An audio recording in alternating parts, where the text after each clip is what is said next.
لیکن کراچی کے ساتھ یہ زیادتی ہوتی ہے کہ کراچی میں رہنے والی آدھی آبادی کو کاؤنٹ نہیں کیا جاتا، اور آخر میں جب پریشر آتا ہے تو تھوڑا زبانی جمع خرچ بھی ہوتا ہے اور کچھ کاغذاتی جمع خرچ بھی ہوتا ہے۔ اس مرتبہ فرق یہ ہے کہ کاغذ کے بجائے ٹیب آ گیا ہے۔ ٹیب کے نتیجے میں یہ تو ضرور ہو رہا ہے کہ گنتی روزانہ سامنے لائی جا رہی ہے، اس حد تک تو اس کا فائدہ ہوا ہے، لیکن اس ٹیبلٹ کا اضافہ کر کے اور استعمال کر کے وہ سارے کام کیے جا رہے ہیں جو مینول جعلسازی کے کام ہوتے ہیں۔ کراچی میں اگر یہ 32,000 ان کی فگر بھی مان لیں تو خود جب 30 لوگ پاکستان بیورو آف اسٹیٹسٹکس کے آئے اور کومبنگ آپریشن کیا تو انہوں نے اپنی فائنڈنگ بتائی کہ 40% سے زیادہ گھروں میں خانہ شماری نہیں ہوئی۔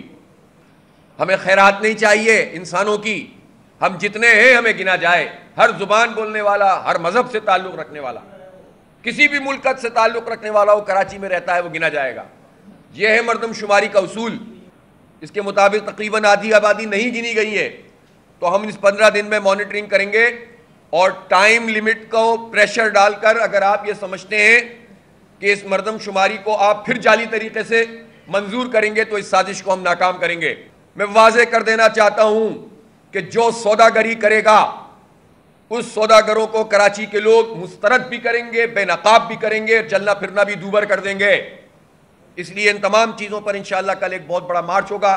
میری اہل کراچی سے درخواست ہے، اپنی بہنوں سے، اپنی ماؤں سے، اپنے نوجوانوں سے، بزرگوں سے کہ سب آئیں، مرد آئیں، خواتین آئیں اور بڑی قوت کا مظاہرہ کریں۔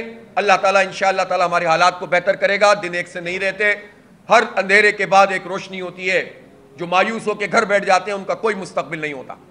اس لیے امید کے ساتھ جڑیں، یقین کے ساتھ جڑیں، اور انشاءاللہ یہ شہر آگے بڑھے گا، تعمیر و ترقی ہوگی تو پاکستان بھی آگے بڑھے گا، صوبہ سندھ بھی آگے بڑھے گا۔ بہت بہت شکریہ۔